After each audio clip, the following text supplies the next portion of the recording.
selamat datang pemirsa Banyumas TV. Kembali lagi bersama saya, Faunia Afrial, dalam talk show spesial pada hari ini. Dan pada hari ini kita akan membahas sebuah tema yang sangat menarik, yaitu pembangunan desa. Kita akan menggali bagaimana pembangunan desa dapat berjalan efektif, akuntabel, dan tepat sasaran melalui 3 fungsi utama DPRD, legislasi, penganggaran, dan pengawasan. Untuk itu kita hadirkan Wakil DPRD Kabupaten Banyumas periode 2024-2029, Bapak Joko Pramono SE, yang akan memberikan wawasannya langsung dari perspektif kebijakan dan lapangan. Selamat siang Bapak. Siang Mbak. Bagaimana kabarnya hari ini? Alhamdulillah baik. Mungkin Bapak ingin menyapa dulu pemirsa yang ada di rumah. Oke, baik. Assalamualaikum warahmatullahi wabarakatuh.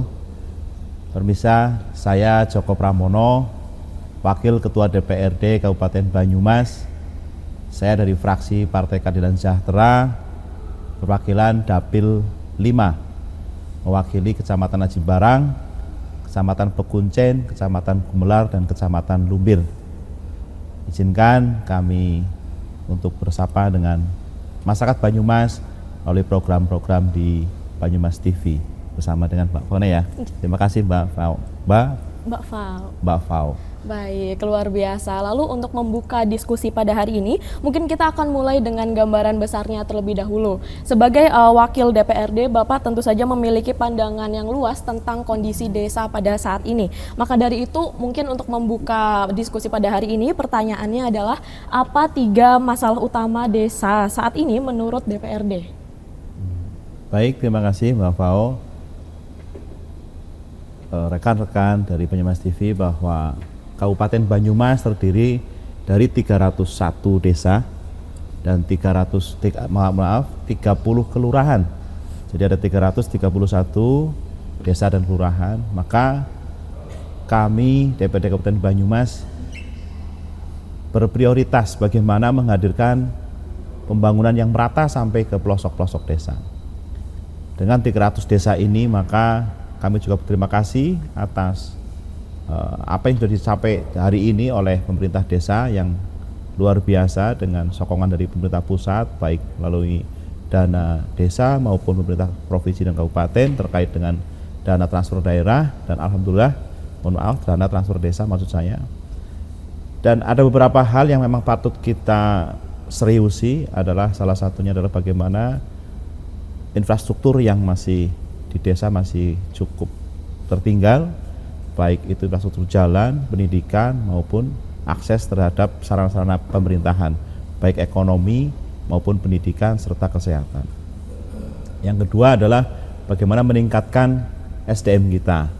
SDM kita terkait dengan baik manusianya maupun bagaimana kita bisa mengeksplor apa yang ada di masyarakat kita. Contoh misalnya di desa itu ada petani penderes, maka kita harus bagaimana bisa menghadirkan keberpihakan kita terhadap para petani penderes ini. Begitu kira-kira. Oke Bapak, tadi sempat disebutkan juga bahwa ada sekitar 331 desa dan kelurahan. Betul.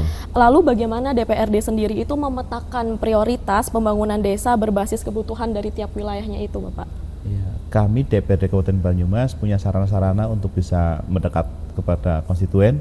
Salah satunya adalah fungsi kami adalah ada tugas pokoknya adalah reses kita ya, kita diberikan keleluasaan atau berikan kesempatan untuk bertemu dengan masyarakat konstituen kita melalui reses. Reses itu bertemunya kami anggota DPRD untuk serap aspirasi, masyarakat bisa memberikan masukan, memberikan sesuai dengan kondisi masyarakat tentunya. Ada yang memang butuh infrastruktur baik jalan maupun perangkat lainnya, atau juga ada yang butuh pelatihan-pelatihan bagaimana meningkatkan skill masyarakat desa tersebut. Oke, baik Bapak. Menurut jawaban Bapak tadi, lalu sebenarnya apa indikator yang paling valid untuk mengukur bahwa desa itu sudah berkembang atau belum? Desa itu berkembang atau belum tentunya adalah bagaimana bisa membuat program-program yang tentunya progresnya adalah meningkat. Ya, bagaimana hari ini kita rasakan bersama, usia sekolah kita hari ini adalah 7 tahun, sehingga asumsinya adalah baru kelas 1 SMP. Maka kalau di sana sudah begitu banyak atau sudah tingkat pendidikannya sudah merata, mereka juga sudah bisa akses pendidikan dan akses kesehatan juga sudah mencapai kepada tataran terendah kita di masyarakat desa, maka insya Allah masyarakat kita sudah merasakan kemajuan di desanya. Oke, baik. Setelah dari indikator-indikator tadi, regulasi apa yang harus diperkuat Bapak untuk percepatan pembangunan desa? Ya, melalui kebijakan kita, asta-cita kita, Presiden Prabowo juga menyampaikan salah satu poinnya adalah bagaimana kita membangun mulai dari desa, sehingga faktor-faktor yang kita coba canangkan atau kita coba bawa mereka untuk bisa naik tingkatnya adalah bagaimana kita memberikan porsi di masyarakat itu, potensi apa di desa itu supaya kita bisa bawa mereka.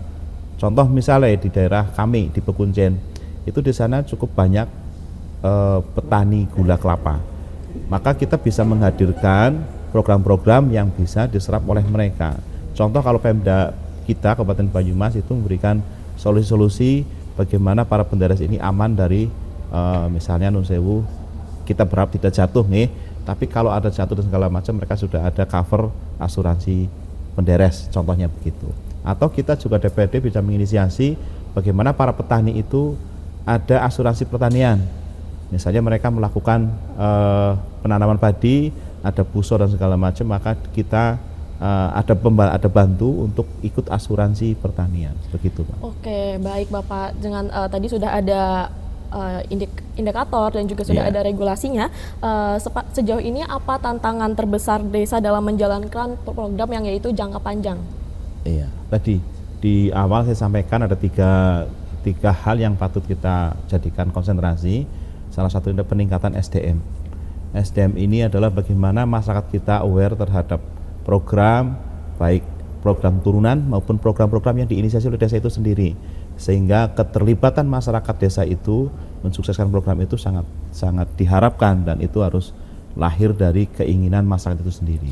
Oke, baik. Lalu selanjutnya Bapak, menurut Bapak seberapa penting kolaborasi desa, kecamatan, DPRD dalam menentukan prioritas dari pembangunan itu sendiri? Ya, program-program pembangunan itu kan memang sudah terencana baik melalui RPJMD maupun melalui program-program yang tentunya itu adalah menjadi baik di desa mungkin ada sudah menjadi program kampanyenya Pak Kades atau Bukades misalnya gitu. Atau di kabupaten juga ada program-program unggulan baik pada saat beliau-beliau kepala daerah itu melaksanakan kampanyenya, sehingga program itu 5 tahunan kita harus sosialisasikan dan harus eksekusi menjadi program-program yang tentunya terukur dan pastinya kita bisa laksanakan untuk bagaimana bisa menghadirkan pemerataan pembangunan terus sesuai dengan target. Oke, lalu setelah itu semua bagaimana DPRD itu juga bisa memastikan bahwa aspirasi-aspirasi dari masyarakat desa itu masuk ke agenda kebijakan? Ya, kami tadi di awal saya sampaikan bahwa kami punya reses ya, fasilitas reses yang bisa dimanfaatkan oleh masyarakat untuk bisa bertemu dengan kami atau bisa melaksanakan fungsinya bersama dengan masyarakat, bahwa kami punya ruang selain budgeting, ada fungsi kita membuat perda nih. Maka apa yang disampaikan atau yang diusulkan atau yang diinginkan oleh masyarakat melalui masyarakat desa bisa kami fasilitasi. Jika memang perlu diperdakan, kita akan coba inisiasi dengan eksekutif untuk dibuatkan perda. Jika memang harus dianggarkan, maka kita coba akan berdiskusi dengan tim anggaran Kabupaten Banyumas untuk bisa memberikan anggaran yang sesuai dengan kebutuhan. Tapi satu hal, ada fungsi kontrol, yang mana fungsi kontrol ini bersama dengan masyarakat yang luas, bahwa apakah pembangunan ini sesuai dengan tujuan, sesuai harapan, sesuai dengan koridor hukumnya. Oke, dalam konteks representasi rakyat tadi ya Bapak, apa sebenarnya bentuk aspirasi rakyat yang paling sering muncul atau yang perlu sering ditangani begitu Bapak? Masyarakat kita hari ini yang sering sekali masuk ke kami adalah bagaimana pembangunan atau perbaikan jalan-jalan lingkungan kita, atau jalan-jalan yang memang itu kalau kita lihat banyak sekali ya hari ini jalan-jalan yang butuh penanganan khusus, ada yang rusak, ada yang memang perlu pembangunan baru begitu ya. Tapi satu hal, bahwa kami berserta dengan mitra-mitra OPD kami di Pemda, insya Allah harapan-harapan itu sudah kami mulai realisasikan, karena setiap tahun kita merealisasikan APBD kita, dan insya Allah di 2026 APBD kita adalah sekitar 3,7 triliun. Salah satunya adalah bagaimana konsentrasi kita di pembangunan infrastruktur jalan. Oke, Bapak, terima kasih banyak tentang informasi soal kondisi dan arah pembangunan desa. Baik. Mungkin kita akan cukupkan dulu untuk perbincangan kita di Oke. segmen 1. Kita akan lanjutkan di segmen 2 setelah jeda iklan berikut ini. Baik, terima kasih.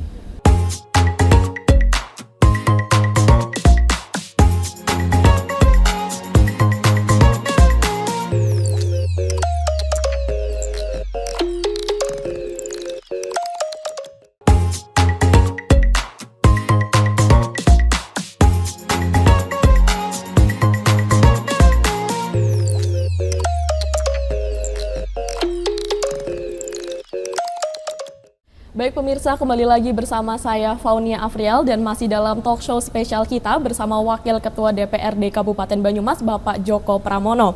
Setelah tadi kita sudah membahas terkait arah pembangunan desa, kini kita masuk aspek yang sungguh menentukan, yaitu anggaran. Bagaimana anggaran itu disusun, digunakan, dan diawasi akan sangat memengaruhi kualitas pembangunan desa pada saat ini.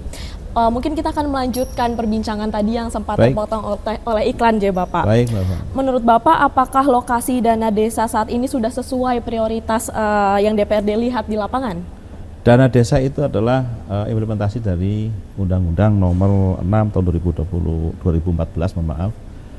Maka tentunya itu sudah punya kerangkanya sendiri, ya, karena itu adalah turunan dari pemerintah pusat, dan alhamdulillah kita bisa lihat hari ini bagaimana banyak sekali desa-desa yang cukup bisa menjadikan kita bangga gitu ya, bahwa ada desa-desa yang bisa mengelola keuangan baik dari dana desa maupun PAD-nya sendiri untuk bisa memberikan pembangunan yang merata di desa-desanya, sehingga hari ini masyarakat sudah banyak yang bisa menjadi contoh bahwa keberhasilan di dana desa itu bisa kita rasakan bersama. Oke, baik Bapak. Tapi dari hal tersebut, apa sebetulnya kendala umum desa dalam mengelola anggaran secara akuntabel? Ya, masih di seputar SDM ya. Ada sebagian kita yang baik pemerintah desa maupun masyarakat itu sendiri, bagaimana niatan mereka pasti lebih kepada bagaimana bisa menyerap anggaran itu untuk kebaikan atau untuk pembangunan yang lebih optimal.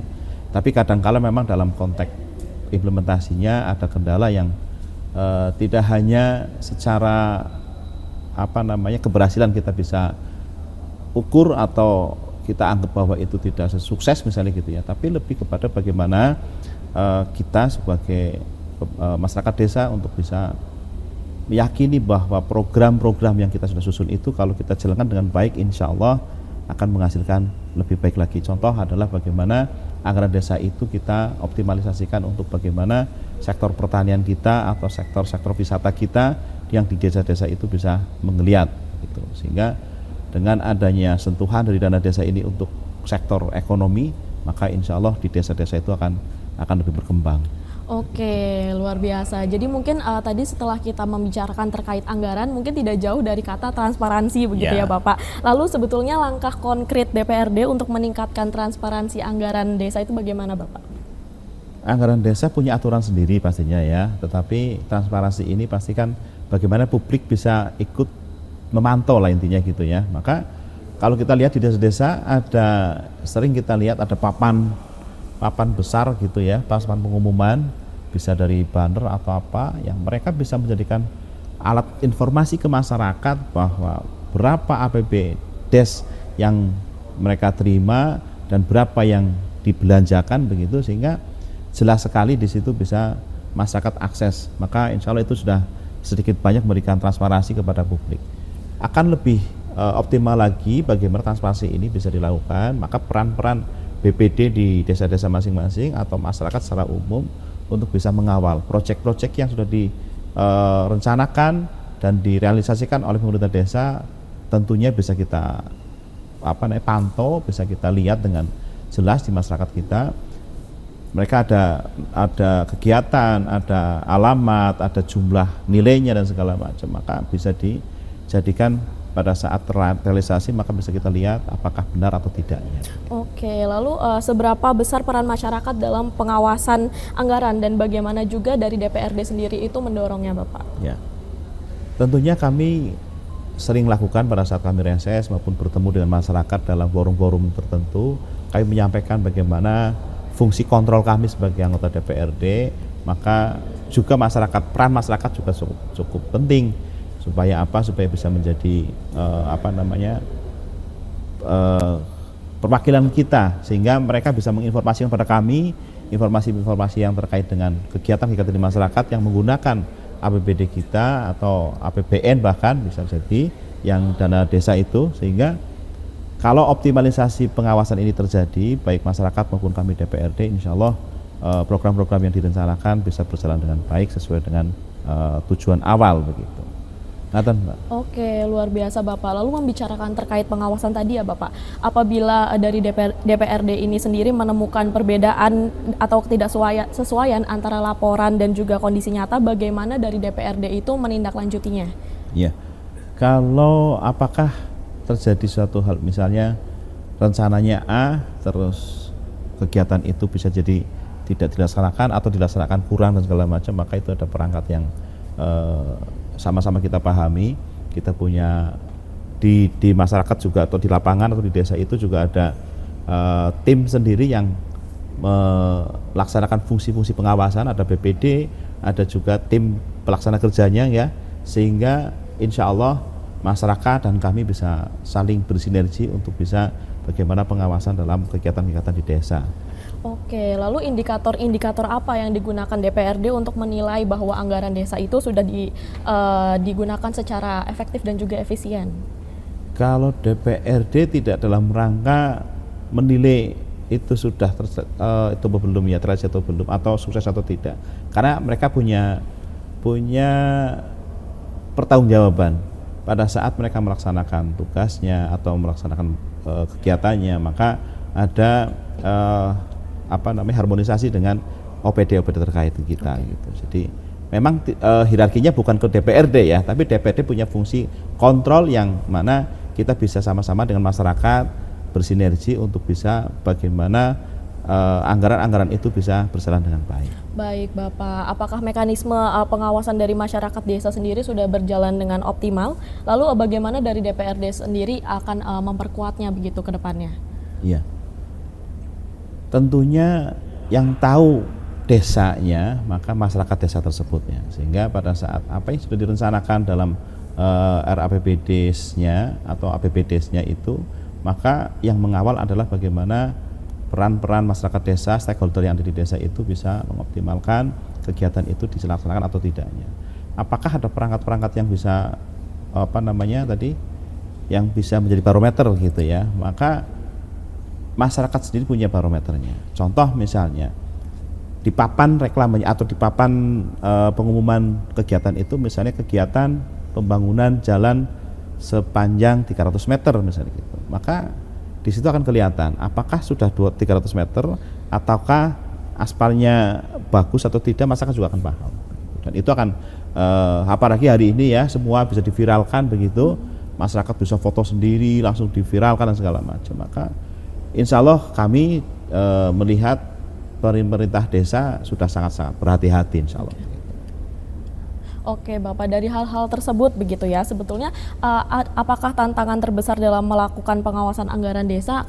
Tentu saja kan ada wilayah yang sulit dijangkau begitu ya Pak, atau terpencil. Apakah itu merupakan salah satu dari tantangan yang besar? Dalam proses penganggaran maupun realisasi di desa itu ada pendampingan Mbak. Jadi ada pendampingan yang insya Allah dari pihak kecamatan juga cukup aware ya terhadap bagaimana suksesi program-program di desa ini. Maka hari ini tidak ada yang dari 301 desa itu yang sangat-sangat terpencil, tidak ada. Ada mungkin beberapa tempat yang, tapi itu lebih kepada gerumbul-gerumbul ya. Kalau kepada pusat desanya insya Allah itu terakses semuanya. Ada sebagian yang memang gerumbul-gerumbul yang tentunya itu butuh konsentrasi kita untuk bagaimana bisa menghadirkan pembangunan yang merata sampai kepada gerumbul-gerumbul tersebut. Kalau di tataran desa insya Allah kita sudah terakses semuanya. Jadi masih ada beberapa desa yang masih membutuhkan konsentrasi khusus nih Pak. Iya. Lalu menurut Pak Joko sendiri, apakah alokasi anggaran desa itu sudah selaras dengan prioritas pembangunan daerah secara umumnya?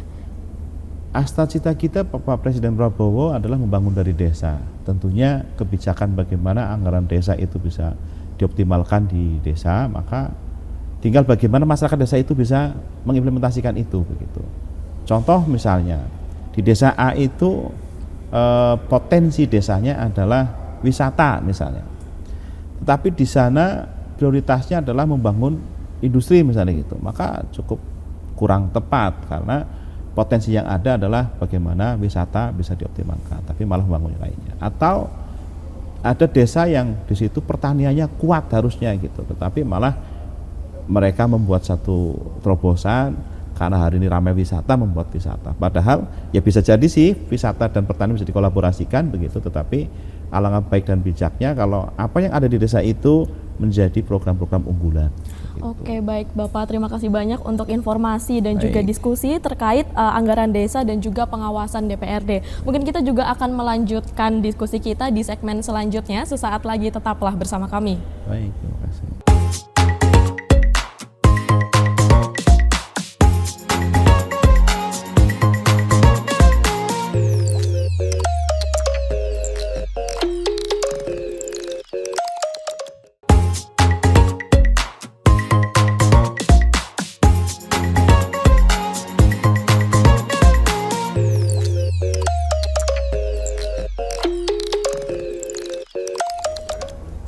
Baik pemirsa, masih di talk show spesial pada hari ini dan juga masih bersama Bapak Djoko Pramono.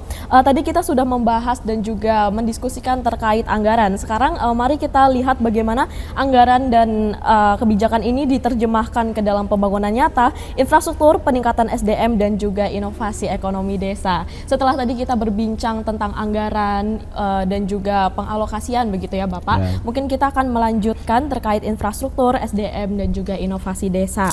Menurut DPRD sendiri, bagaimana menyeimbangkan pembangunan fisik dan juga non-fisik seperti SDM juga ekonomi? Iya, keseimbangan yang dalam konteks ini kan tidak dalam arti 50-50 atau separuh-separuh ya, tapi lebih bagaimana proporsional dan skala prioritas tentunya. Sehingga tadi di awal saya sudah sampaikan, begitu banyaknya harapan masyarakat untuk bagaimana sektor fisik infrastruktur ini yang diharapkan oleh masyarakat untuk segera ditangani. Maka kami di DPRD, rekan-rekan kami 50 orang ini juga sama, prioritasnya adalah bagaimana memberikan anggarannya atau aspirasinya kepada sektor-sektor yang memang infrastruktur begitu. Tetapi kita tidak melupakan juga bagaimana kami DPRD juga mendorong untuk kegiatan-kegiatan yang sifatnya adalah membangun bagaimana peningkatan kapasitas dari masyarakat itu sendiri. Ada pelatihan-pelatihan, ada workshop-workshop, ada hal-hal yang tentunya bisa menambah keterampilan mereka untuk bisa lebih survive lagi. Begitu. Jadi sektor fisik kita coba maksimalkan dan juga sektor-sektor bagaimana peningkatan kapasitas juga kita lakukan. Begitu. Nathan, Mbak. Oke Bapak, lalu menurut DPRD sendiri tadi sempat disebutkan tentang sektor infrastruktur juga ya. Sektor infrastruktur desa mana yang paling mendesak untuk diprioritaskan untuk di tahun ini? Desa mana ya? Tentunya begini Mbak, karena kami punya, kalau kerangka DPRD maka teman-teman ini kan mewakili dapilnya masing-masing ya. Sehingga sebagian besar kami insya Allah menskala prioritaskan di dapil masing-masing, begitu. Kalau DPRD ya, sehingga kebijakannya adalah bagaimana yang mereka anggap itu sangat hari ini penting, maka akan disegerakan. Oke. Karena keterbatasan anggaran juga begitu ya, begitu Mbak. Oke, lalu dari DPRD sendiri itu bagaimana mendorong desa agar tidak hanya fokus pada proyek fisik saja? Tadi di awal saya sudah sampaikan bahwa masyarakat hari ini karena memang keterbatasan anggaran, maka proyek fisik ini khususnya jalan tentunya itu memang sampai hari ini masih jadi primadona pembangunan atau menjadi primadona harapan masyarakat. Maka mau tidak mau hari ini kita tetap ada skala prioritas pembangunan di sektor jalan, sektor pertanian, ada irigasi segala macam, kita tetap masih ada di sana. Tapi bagaimana kita berikan proporsionalnya untuk bisa berbagi anggaran itu untuk bagaimana bisa memberikan dampak kepada masyarakat secara khusus.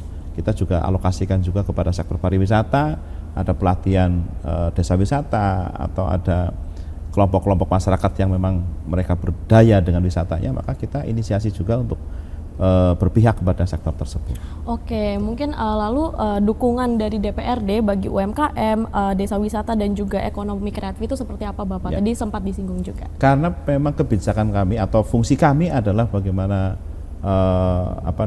membuat regulasi ya, atau memberikan payung hukum buat mereka yang ada di lapangan, maka DPRD Kabupaten Banyumas insya Allah sudah bersama dengan eksekutif tentunya sudah beberapa perda yang memang sudah kita buat ya. Mungkin bisa saya coba saya lihat dulu.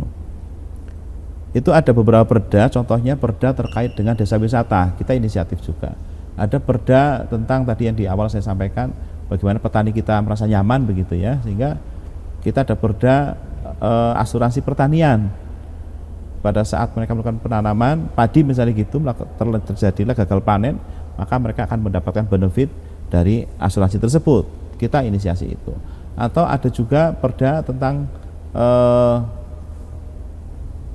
terkait dengan pemuda, kita juga ada tentang olahraga dan segala macam. Maka kita hadirkan bagaimana regulasi itu membuat masyarakat kita nyaman berusaha atau nyaman bermasyarakat begitu ya, sehingga terjadilah peningkatan baik di sektor ekonomi maupun yang lainnya begitu. Oke, tadi sudah disebutkan juga ya terkait dukungan DPRD bagi UMKM, desa wisata dan juga ekonomi kreatif. Lalu adakah peluang kolaborasi desa dengan swasta ataupun kampus? Kolaborasi dalam konteks apa mau?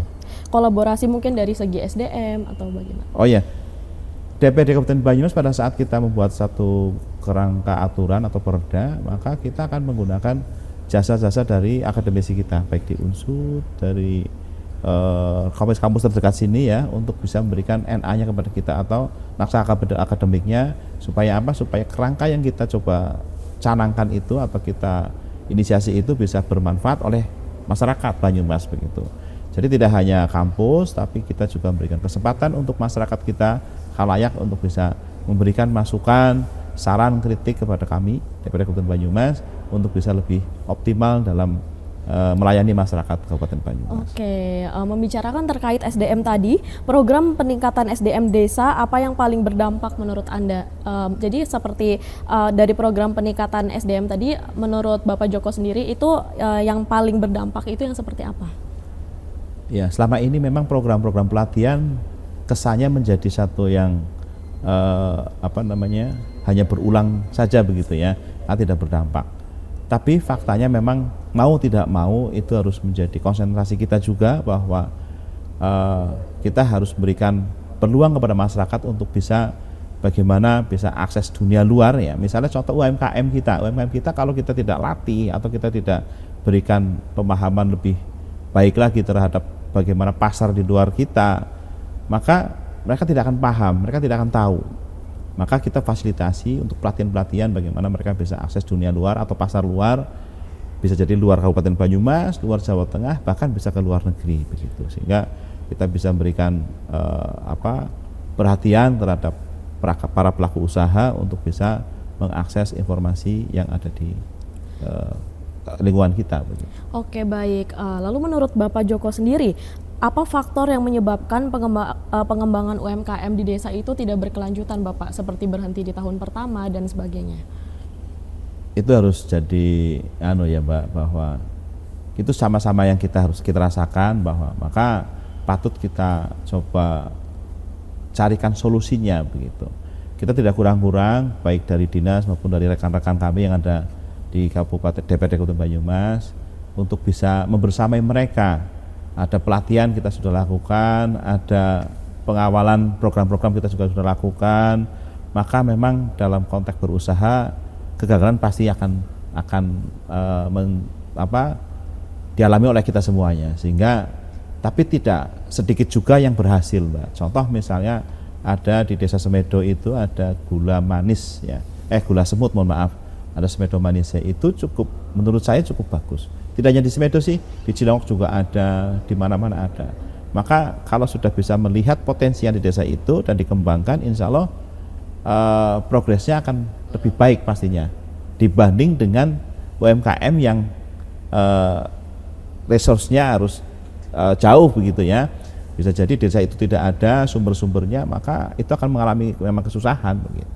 Oke, Gitu. baik. Masih seputar membahas tentang UMKM di desa ini, Iya. Bapak. Menurut Bapak, bagaimana desa dapat memanfaatkan teknologi digital untuk membuka pasar UMKM untuk mungkin lebih berkembang dan berkelanjutan? Ya, Gitu? itu salah satu yang saya pikir menjadi konsentrasi kita bersama, bahwa dunia hari ini betul-betul ada di genggaman ya. Maka orang bisa melihat apa yang terjadi di luar negeri sana, pun sebaliknya kita juga bisa melakukan apa yang kita bisa jual dari sini untuk ada yang ada di luar negeri sana. Maka tadi saya contohkan Semedo Manise itu dari di Semedo sana, di Pekuncen, dan posisinya di atas sana di desa begitu. Tapi mereka bisa bertransaksi sampai ke Eropa bahkan begitu. Maka itu salah satu contoh ya.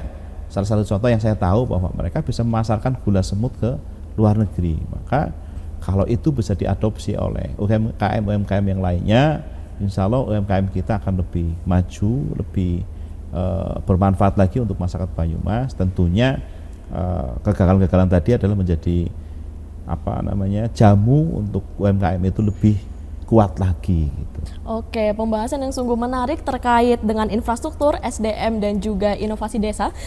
Tentunya masih banyak sekali perbincangan yang akan kita bahas dan juga diskusikan, namun itu akan berlanjut di segmen selanjutnya. Jadi tetaplah bersama kami dan jangan kemana-mana. Baik.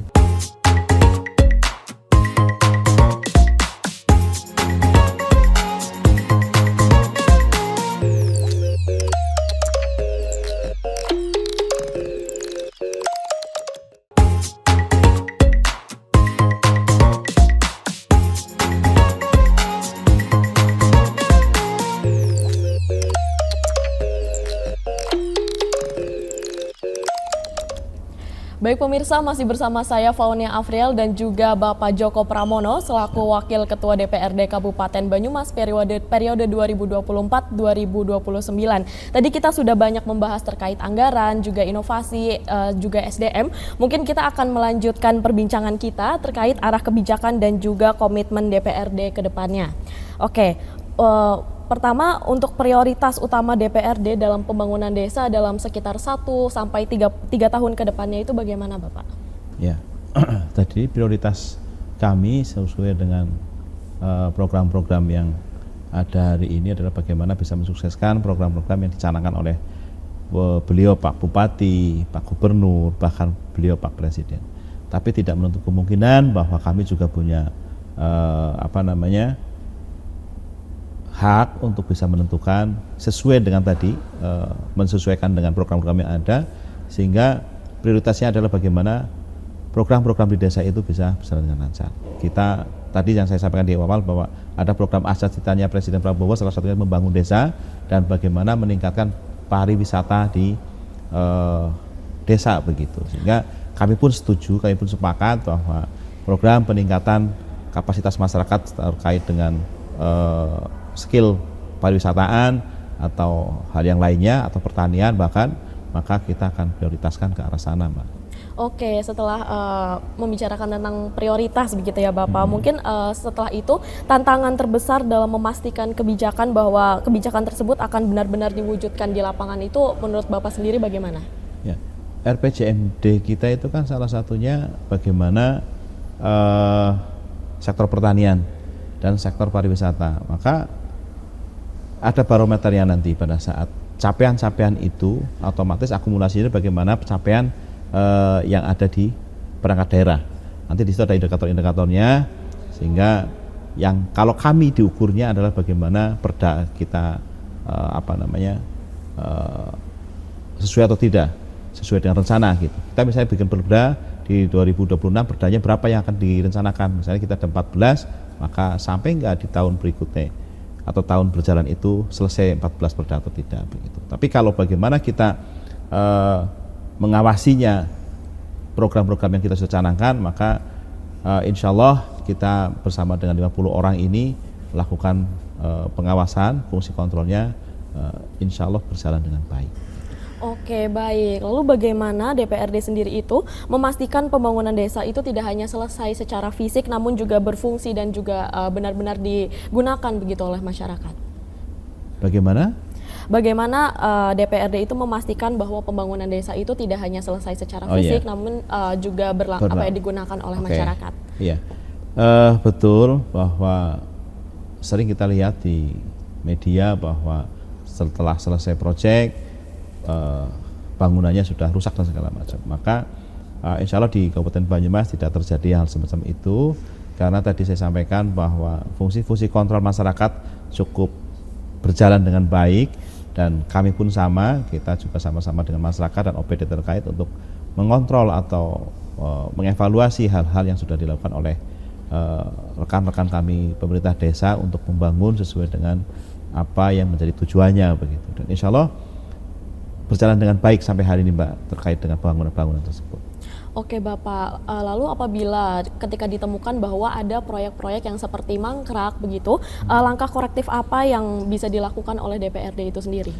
Kalau sampai mangkrak tentunya secara teknis itu ada aturannya begitu ya, tetapi pastinya di situ akan ada evaluasi. Kenapa harus dievaluasi dulu ya, kenapa itu terjadi.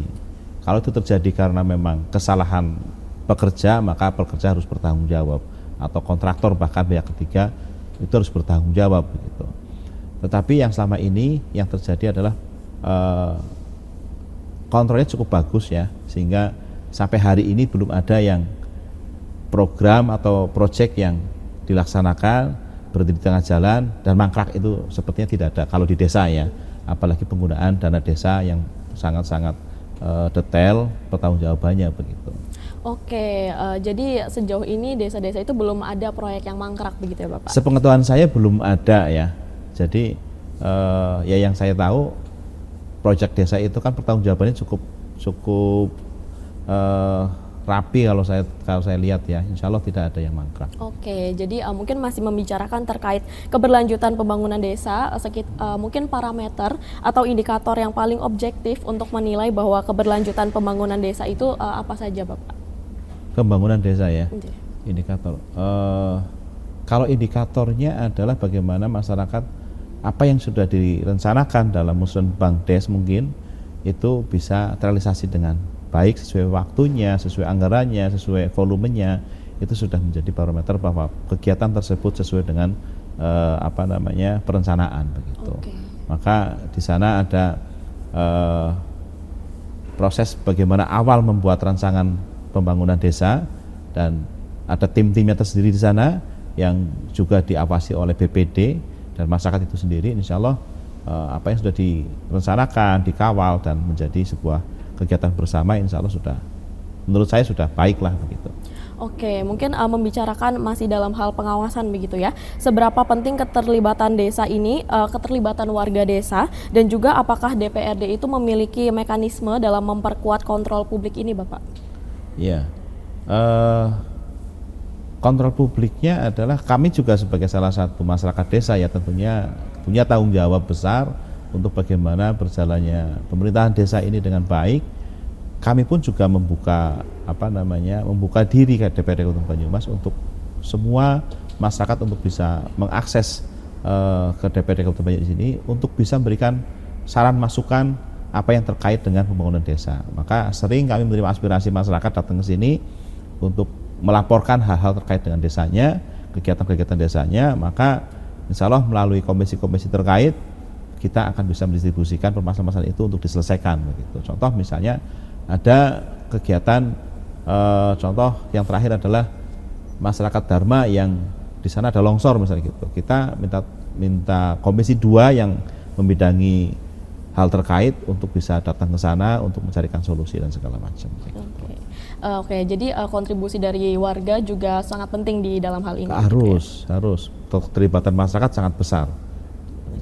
Oke, lalu strategi dari DPRD sendiri agar program-program ini itu terus berlanjut meski pergantian perangkat desa ataupun kepala desa itu bagaimana, Bapak? Ya, tentunya pergantian perangkat desa itu kan tidak mungkin satu masa menjadi semuanya ganti ya, tentunya bergantian dan tidak semuanya diganti begitu, maka proses take overnya atau pelimpahan jabatan dan pekerjaan insya Allah tidak membuat sebuah program itu terus cut off gitu ya, atau berhenti dan meneruskan pekerjaan yang lainnya gitu, insya Allah tidak begitu. Maka program-programnya harus tersampaikan kepada pelaksana atau perangkat baru yang tentunya harus lebih paham dan harus lebih bisa mengikuti apa yang sudah menjadi rencana awal begitu. Oke, tadi kalau tidak salah sempat disinggung juga terkait sistem evaluasi ya Bapak. Iya. Jadi DPRD sendiri ini memiliki seperti sistem evaluasi rutin begitu atau bagaimana? Kita punya fungsi kontrol ya, fungsi kita fungsi kontrol, tetapi memang